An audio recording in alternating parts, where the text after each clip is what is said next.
Hello, and welcome to the Legendarium Green Team. I'm your host, Kyptan, and joining me today are Ashaman Hello. and Befuddled Panda. Hi. Today, we're officially starting our read-along of The Culture series by Iain M Banks. For those of you unfamiliar with The Culture, it's a 10-book series, including one short story anthology. The first book, Consider Phlebas, came out in 1987, with the series continuing until Banks' death in 2013. Every book is a standalone, with few to no crossovers of characters and events, so we're going to take a bit of a different approach to this series. We're going to have a more free-form guest host panel, with Green Team members popping in and out for specific books. We're also going to break the series down into several 2 to 4 book chunks, with breaks in between. But the first thing we wanted to do was introduce the series as a whole and Banks as a writer. Hopefully, today we can convince a few listeners that they'd like to give The Culture a try and help them find an entry point that works for them. This is going to be a spoiler-free episode, but we will be discussing the general structure of the series and commonalities between books. If you'd rather dive in blind, that's totally up to you, but we shouldn't be spoiling much beyond back covers and world building. Now that's out of the way, I think we should start with where each of us stands on The Culture. How much have we read? How much do we like it? And we can go from there. Ash, you look like you want to start. Why, yes, Kip. I would love to. Just basing that on the smile. Well, I have a very limited experience with Culture so far, but what I have had, the experience I have had has been very, very positive. So I've read 2 books. They were bought for me by my brother-in-law. Player of Games and Use of Weapons. Player of Games, I think, is a great introduction to The Culture. I got a really good sense of the kind of world that it exists in and the underlying philosophies of The Culture. Use of Weapons is one of my favorite books. I think it is incredibly well written. It does very interesting things with structure and motif and symbolism and character. It's really, really, really good. So part of my desire to do this Green Team series is just kind of have an incentive to read the rest of the books and, most importantly, talk about Use of Weapons with somebody. I think that's a cue for Panda to start now. What's your experience with The Culture, Panda? Okay, so my experience is very, very limited. I've read approximately 2 to 3 pages of Use of Weapons, and I did not enjoy it. So, okay, first off, like I've been told that Use of Weapons is not like starting point for the series or for Banks. So I will definitely try again. But when I did read it, and this was like years and years ago, I don't think I was in the right mindset for it or the right mood. And I'm very much a mood reader, so that really impacts whether or not I'm enjoying it. So I'm going to give the series a real try, and I'm going to start in a better place. Okay. Since you haven't read much or any of Banks, what kind of science fiction do you typically enjoy? So I'm fairly eclectic in my science fiction like reading. So I go like the Murderbot Diaries, I really enjoy them. I really enjoyed Ancillary Justice. I haven't finished that series, but I like the first book that I read. I really liked Heinlein's The Moon is a Harsh Mistress. And there's more like, I guess, like popcorny sci-fi, like what Scalzi writes with Red Shirts and Fuzzy Nation. Michael Crichton, his books, or I guess more popcorn thriller, suspense, sci-fi. Hey, Michael Crichton books are well researched. Yes, they are. I love them. They are not just popcorn. They are popcorn, but they're also well researched. Yes. He just writes magic. Yeah. Okay. I think that post/in progress Malazan Panda will probably have an easier time with Culture than pre-Malazan Panda. Probably. Yeah, and Steven Erickson and AP Canavan both, I think, love his works. I know that when we did our first interview with Steve, one of the things that got him excited was the mention of The Culture. Yes. And we had a little bit of a digression there. So the Culture books are more bite-sized than Malazan, for sure. More standalone. So I think this might appeal to you more. I certainly hope so. Let's get into our first listener question then. By Wait. Before we do that, Sure. Kip, you didn't share your experience with culture. Oh, I've read them all. I love them all. I think that culture is one of the greats of literary science fiction, and it presents possibly my favorite utopia of them all. Yeah. My favorite way of thinking about it is the culture is the good end for humanity. Yep. Okay, that gets me excited. And I remember you mentioning that in our Utopia Dystopia episode. I have read several of the culture books like 6 times and several of them once. So I will be Wow. interested to reread some of them like for the first time, but also very excited to get back to some old favorites. Mm-hmm. A very fun world to imagine yourself being in. Yeah, personally, my favorites are Accession and Look to Windward. Those are like my personal favorites. I acknowledge use of weapons as a masterpiece. That's out of the way. That's done. Who cares? And I also really enjoy the Hydrogen Sonata, which is the final book in the Culture series. Cool. That one took me a while though. It took me the second read before it really bumped up in my rankings. So it sounds like these books are also like really good upon reread. No? I definitely think so. I'm looking forward a lot to my reread of Use of Weapons. Use of weapons, I think you could reread endlessly and find Yeah. a whole bunch of new things in there. Like especially as a writer, Mm-hmm. I feel like it's going to be full of tips for writers if you just reread. Hmm. Because the stuff he does with structure there is really amazing. Okay. And like All that's all right. I'm going to I'm say about it. excited. That's all I'm I'm going to say sold. about it. Okay, fine. At some point, we should mention the AIs and specifically the names of the ships. Okay, I have heard about those from Dusty because he was the one who had been trying to get me to read this whole series before I even joined the podcast. He had actually chosen Use of Weapons as a book club book, and it did not go down very well because the book club people just are not more like hardcore sci-fi people. But That's this a is the right brave group. choice. Yeah. It was a brave choice. And I admire Dusty for that, but Yeah. Wow. Yes. Yep. Yeah, this Okay. is a more appropriate audience. I agree. I completely agree. So, our first listener question is how much continuity is there to the series? Are there books that should be read before others?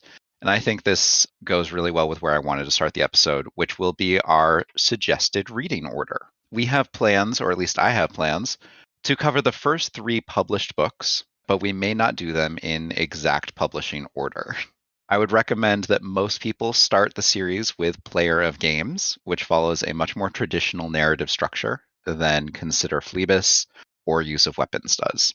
It has a protagonist, it has a quest and journey, it has an ending, which is not going to talk about if the ending is positive or negative, but it is satisfying, I think.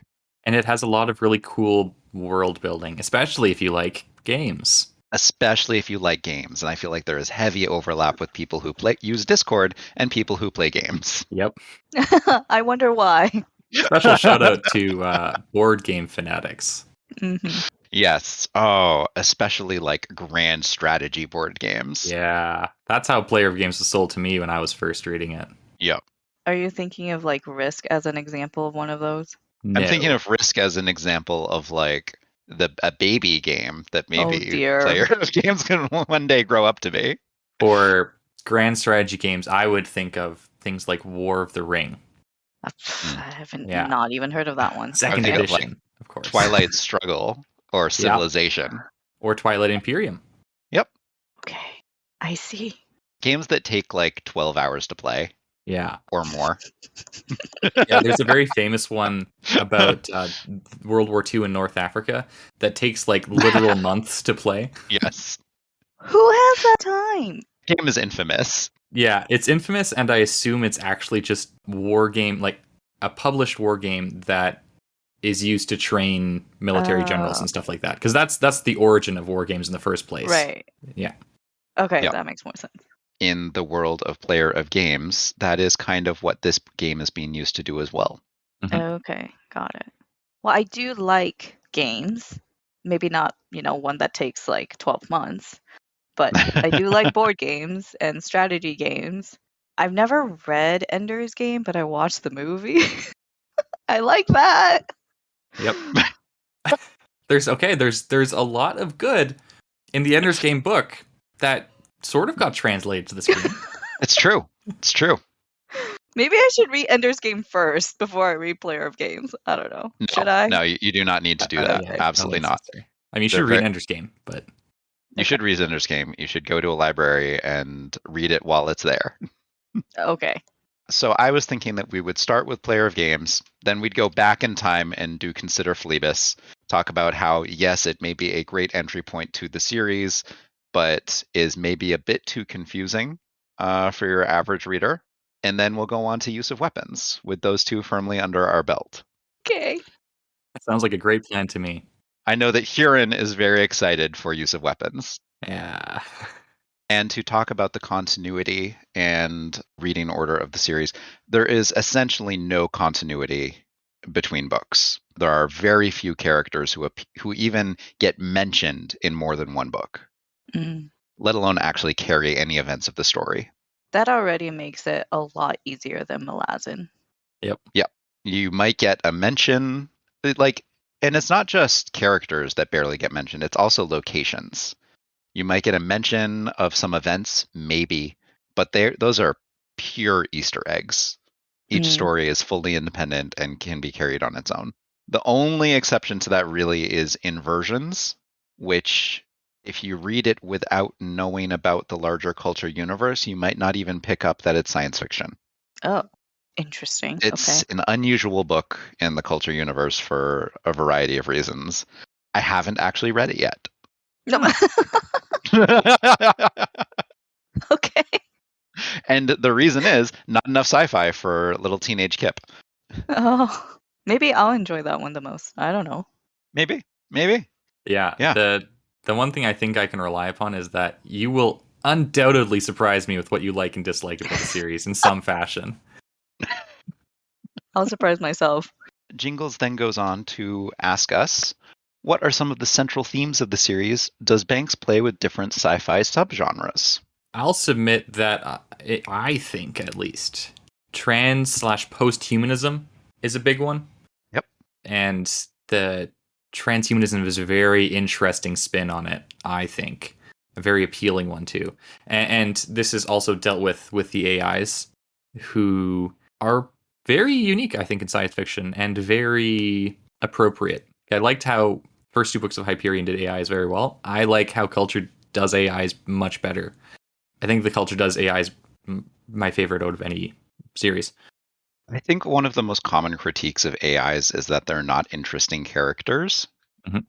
And I think that Culture firmly dismisses that by making them have some of the most jocular personalities in any room they're in. Yeah. And they're also, you never forget that they're incredibly intelligent here. Yep. Like orders of magnitude more intelligent than humans, although humans have not been rendered redundant for some purposes, which is usually what our protagonists slot into. It's like there's this weird edge case that we haven't quite optimized yet, so we're just going to put you in there because you're the most qualified human we can find. And we're not allowed to be there. Yeah. People don't maybe trust us as impartial representatives. Are there quote unquote made up languages in this world? There are, but very few that will very few untranslated words that you will see. Okay. The Culture uses a dialect called Moraine, I think, which is a conlang which doesn't actually exist. But it is theoretically the language that all Culture citizens use. Gotcha. So in terms of the themes of the series, you said it was very positive utopia kind of world society. But it's always looking at the edge cases. Oh, okay. It's always saying, okay, we have this positive utopian society, but let's look at where it intersects with things that are outside of it. Okay. Let's see how the Culture deals with its neighbors. Let's see how the Culture deals with its enemies. Let's see how the Culture deals with people who are significantly far away, but maybe doing something interesting. Let's see how the Culture deals with death. Mm-hmm. And afterlife and other cultures that have ascended past the material plane. This is definitely a new question. Is the culture, is that a society? It is a society in the broadest sense of the word. Mhm. Okay. It is ruled over by these AI minds, which do the general running of the society, but each node of the society is pretty much self-running, self-sustaining, and is like like a space station will have one coordinating mind, but Okay. most of the culture is in spaceships, not Mhm. actually stationary platforms. The majority of the population is in these mobile spaceships, which can be like 400 kilometers long. Wow. Okay. Gotcha. Yeah, the little I know of the series is that I guess like a lot of the people don't live on planets, they live on structures. Yes. And their second most common structure is that of the orbital, which is Okay. essentially a ring world. Oh, I see. Thank you, Larry Niven.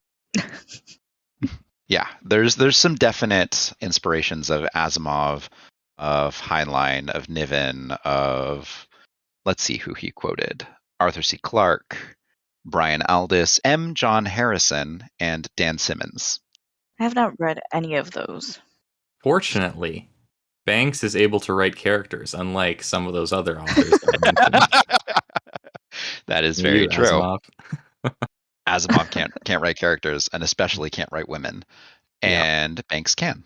And so while the culture I think is very much in keeping with series like The Foundation, it is also dodging a lot of the common criticisms because yeah, there are characters. They have interesting things about them and they are not cardboard cutouts to espouse ideas.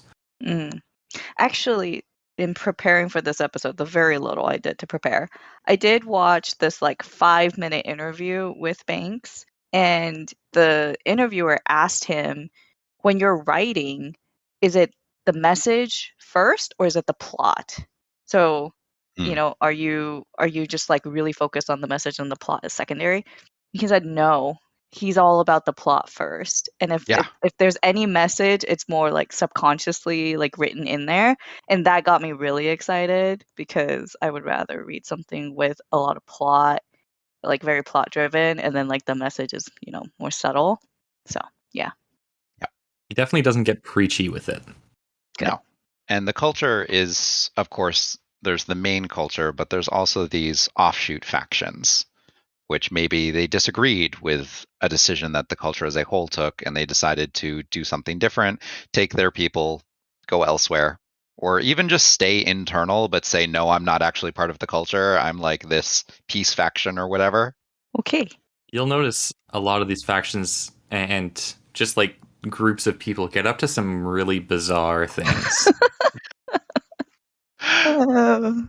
A large number of the books focus on the actions of special humans, humans who have some sort of characteristic within themselves or have distinguished themselves in a way so that they can take extraordinary action when it is required. Like in Player of Games, I'll let you guess what that guy is good at. Games? Woo, you got it. You got it. 10 points for Panda. Our protagonist is a championship game player. Oh my goodness. Yep, reputed to be the best in the culture at a certain number of games. I guess I'll have to read to find out what kind of games. Best Yeah, human player, that is. best human player. Yeah. Yeah. Like chess, checkers. A No. bunch of future games that have no real world analog. Yeah. You will never get enough of a game to be able to reconstruct it at home, but at Mhm. that point you would be reading a rule book. Yeah, Yeah. that's true. No, thank you. But one of them definitely seemed like a 3D version of like Nine Man's Morris, and that seemed like a fun. Oh, they all seemed fun to me. But like that one, I was so close to being able to visualize like how it would actually work. I see. Do we answer the second question, which is, does he play with different sci-fi subgenres? Um, I would say he does, especially in inversions and in some of his short stories. He has science fiction works outside of the culture universe as well. I've read The Algebraist and The Wasp Factory. Those are both very different. The Algebraist could maybe almost fit inside the culture, but not really. But The Wasp Factory, no, not really. I've heard that one's very dark. That one is very dark, and I will probably not be recommending that one to a lot of people just offhand. Sounds like you're recommending it to me. It's his first published novel, so that's always instrumental. But Banks had been writing since he was like 11. Oh, wow. Always thought of himself as an author. Oh, and other random author trivia. He once won a series of Celebrity Mastermind, and his specialty knowledge was like malt beverages of Scotland. Oh my gosh. That sounds in keeping with his character. He does sound very, very Scottish. Like in the Yeah. interview, I was like trying very hard to understand what he was saying. So yeah, I would say that he definitely does play with different subgenres of sci-fi, and I would say that Consider Phlebas and Inversions and use of weapons maybe can be pretty drastically different from something like Player of Games. Mm-hmm. Matter is broken up into a very interesting structure, which is very different than his other books as well. I don't know if it fully worked for me, but it was different. Okay, let's move on to the next question, shall we? Let's go with, does it make a good entry into sci-fi by Gandabacha? Ash? It's an interesting question. It's so hard to separate a lot of science fiction and fantasy from each other. And the answer, like, is it a good introduction? I would say, like, highly depends on the person. Like, a lot of the people that I would recommend a lot of the early sci-fi stuff to, I would definitely recommend this stuff to. And I don't think it would make a terrible introduction. I don't think you need to have a lot of knowledge of the tropes in the genre to enjoy the Culture series. And I think in a lot of ways, the ways that Banks writes is a lot more accessible than people like Heinlein or Asimov, who can just sometimes come out like with wacky ideas that can turn off a lot of modern readers. And its prose isn't as like dated as Frankenstein. I still like Frankenstein quite a bit. But yeah, so like if anyone is like interested in like the big ideas aspect of sci-fi, then I would say it's probably a good introduction. And especially if you like, I guess if you watch Star Trek, then you wouldn't need an introduction to sci-fi. But if your introduction to sci-fi literature is this and you've seen Star Trek, then I think you would enjoy the Culture. I think that certain books from the Culture make a good introduction to sci-fi, and I've already listed a couple of them. Mhm. But specifically Player of Games. That's a good one. I would not hand Consider Phlebas necessarily to someone who was just reading science fiction for the first time, unless they expressed an interest in like military fiction. I think would be maybe a good one. Specifically like maybe Grimdark. I would recommend Use of Weapons to people who are interested primarily in literary fiction. So if they come out and was like, Ulysses is my favorite book, I'd be like, yeah, you might like this. I would also recommend Use of Weapons to someone who has no problem with Ulysses. Yep.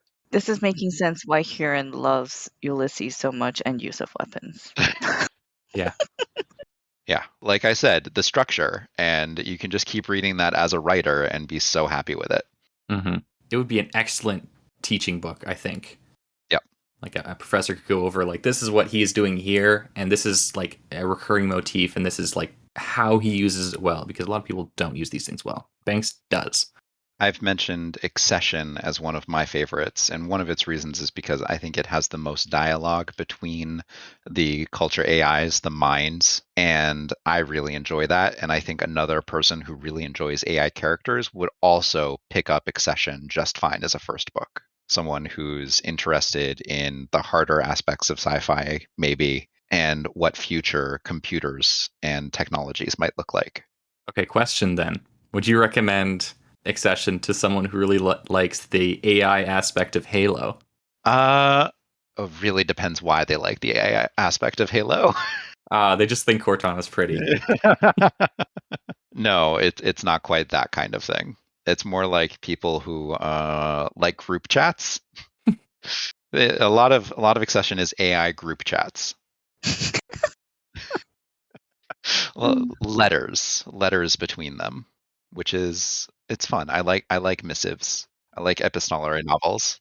One of my favorite parts of Murderbot is when the AIs talk to each other. See, there you go. There you go. I think you're gonna laugh at some of those accession points. And you're gonna laugh at a lot of the ship names because I think Accession gives more ship names than any other book. I have Names are heard so that the good. names can be quite bizarre. We should give at least one example of the ship Well, names. Well, it's not going to be different tan. What? I don't like that one. My favorite is the Mistake Knot, but that one has an ellipses after it, and you'll eventually learn what's after the rest of the ellipses. Oh. The Gray Area is a is a ship that goes around, and it has a nickname which we can't say on this podcast. Mm. The Hand of God 137. Experiencing a significant gravitas shortfall. I mean, Unfortunate conflict of evidence. The Sleeper's Service, which goes around with a bunch of this universe's version of cryogenically frozen people. do they name themselves or Yep, are they? They do. I see. Just read the instructions. Another good one. Do they change their names? The Sleeper Service did not used to be called the Sleeper Service. Oh, okay. And the orbital hub of Masak did not used to be called Masak. So is the series as a whole like humorous? I would say the humor is generally there. Okay. There's some parts which get really serious, and there's no humor in those moments. But overall, I would say that the series has a pretty constant sense of humor. I would agree. Like which of the books is the funniest? Would it be It's Accession? dry though. It's Scottish humor. It's I don't know if there's one book I could single out as the funniest. Okay. There's maybe some characters I could single out as the funniest, but not a book. I will say I don't often laugh out loud at books. Some of the jokes in the culture did successfully make me do that. Ooh. Okay.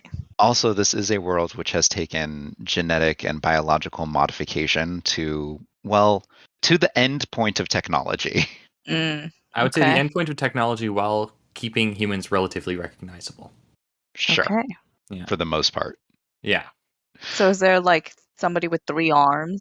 There's a protagonist with 4 arms Oh, okay. because she needs them in order to use her instrument, which has 11 strings.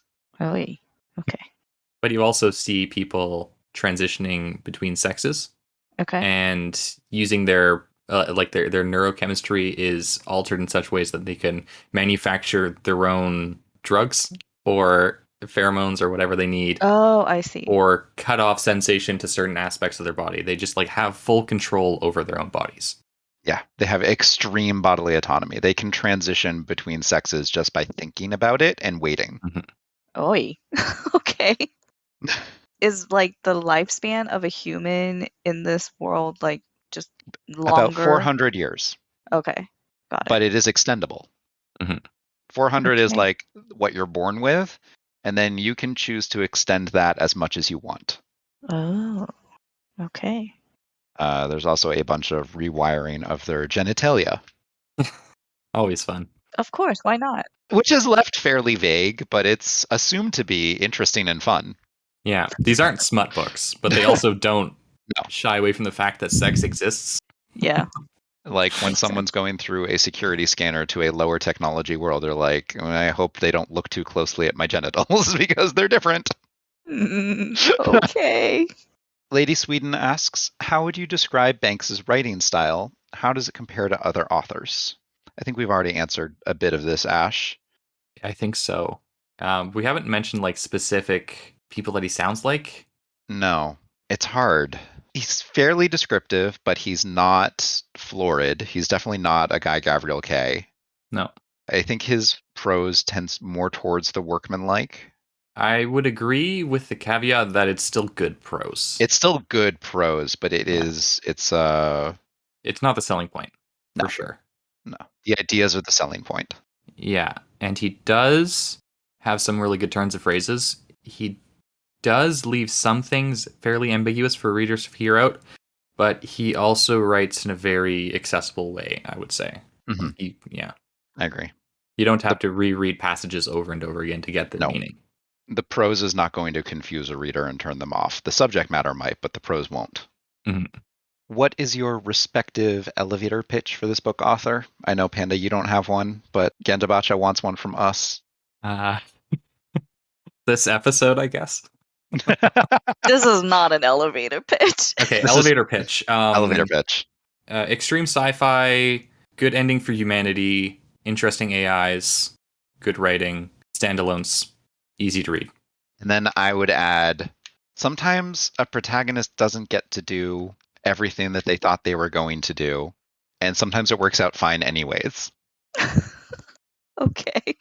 And I enjoy that kind of like occasionally wandering protagonist. Like they end up being irrelevant to the main story sometimes. Not all the time. Not even necessarily most of the time, but like occasionally. The possibility like- exists. It's like, why were you here? And they'll be like, I was trying to make a difference and just wasn't able to. How is that a good thing for. Well, never mind. I'll find out later. Boromir, steward of Pandora, asks, a question my mom asked me after reading The Player of Games. Why does this have to take place in a fantasy setting? Why couldn't he just have the same kind of story set in our world? You couldn't. Yeah, I think you can't have that kind of story set in an actual world. Yeah, like there's some sci-fi that you can just remove the technology and it becomes fine. Like Star Trek did an episode where it's essentially just 1984, but Star Trek-y. But you can't do that for all of these things because the technology and again the AIs play such a central role, and the plots most of the time wouldn't make any sort of sense. I think if it was set in like modern day Earth. You can't have the same political difference where like the culture is a hyperpower and the other culture in like the little planetary culture of Azad in Mhm. Player of Games is at most a regional superpower. Yeah. Yeah, no. And the character's going to have a lot of concerns that aren't directly related to their own bodies. Like a character can be captured by his enemies and be like, "Well, I'll be fine as long as they recover the head." Yeah. I mean, I think so. Banks had said that the point of sci-fi is that it's basically a conversation, a discussion, literature on how technology can impact humans and society. And so that's what sci-fi is. And I mean, the point of what he's writing. There's no doubt in my mind that Banks will be cited whenever any of the myriad technologies that he invented in these books actually gets invented in real life. Yeah, I can And agree that with the that. ethical dilemmas that he considered in these books will be just as relevant when we finally get there. Yeah. Like we're currently exploring the very, very beginnings of brain-computer interfaces, Mm-hmm. something that has reached well beyond technological maturity in the culture. Mhm. Mm-hmm. Okay. Any citizen who wants to can have a set of implants put in their head. I forget when exactly it happens, somewhere around puberty, I think, but might be upon maturity. But the uses of that kind of machinery for as a tool of oppression or tyranny are well explored in his works. Or recreation. Or recreation. Yep. Or espionage, or like as a secret agent, as like a superhero. Because the Agents of Special Circumstances, which is the branch of the Contact Division that is tasked with responding to extraordinary events that require maybe a little bit of underhanded, dirty dealing on the part of the culture, which in their simulation shows a good rate of return. Special Circumstances agents are kind of baller. He really represents both sides, you know. He's a lot more nuanced than Black Mirror tends to be. I think we've covered pretty much everything, but LS wants to know if we think this series is going to be for her. The opportunity cost is low, at least. I think she'd like Player of Games. Yeah? Yep. Yeah, I can agree with that. And Why do you think I'll like the series? Or do you think I will? Or I not? have no idea. I don't think you would like all of them, but I do think you would like some of them. I don't think you're gonna hate it. I don't think you're gonna have a tough time getting through most of the books because, like again, they're They're relatively small. They're relatively standalone. They're relatively small. Relatively small. Like they're not like What? epic fantasy. They're not Malazan. They're not Stormlight. I They're mean, all the like longest sub. culture book and the shortest Malazan book are pretty similar. Sure, but like Player of Games is like what, like 400 pages, something like that. Yeah, like 300 something. Yeah. Yeah. So like that, I would say that's panda sized. And like I think you can be interested in the deep themes if they're presented in a way you find compelling, right? Yeah. Yeah, and I think the characters are generally pretty good, and the material has enough lightness to it that you're not going to just be like in a misery factory. You know, until you read Use of Weapons. Oh, I wouldn't call that a misery factory though. Oh, you'll be looking at the narrative structure and be like, "Wow, this is so intellectually fulfilling. I don't even care about the war crimes." Wow. Okay. The names are so cool. That's the Jaredinine Zakalwe. That's such a cool name. Mm-hmm. How could you not love him? How could you not love this borderline terrorist? I will add that since you have enjoyed at least some of Malazan a fair bit, the culture, like it is more consistently paced. Okay. And there are many fewer times where you're just kind of thrown into a place and have to figure things out like from scratch, kind of. And there aren't very many long philosophical diatribes going on. So you may be wondering, how is this dude relevant? How is this dude relevant? And then maybe he'll do something at the end of his storyline, which is relevant. Okay. And then maybe he won't. Banks did say that he himself really enjoys twist endings, so I look forward to twist endings in his Oh, you'll work. love Use of Weapons then. It's Oh, gonna be goodness. great. It's not a misery factory. The book is not what it seems to be. You know, it's great. I'll go in with a more positive attitude this time. Yeah, I really do believe that you are a different reader than you were when you first picked it up.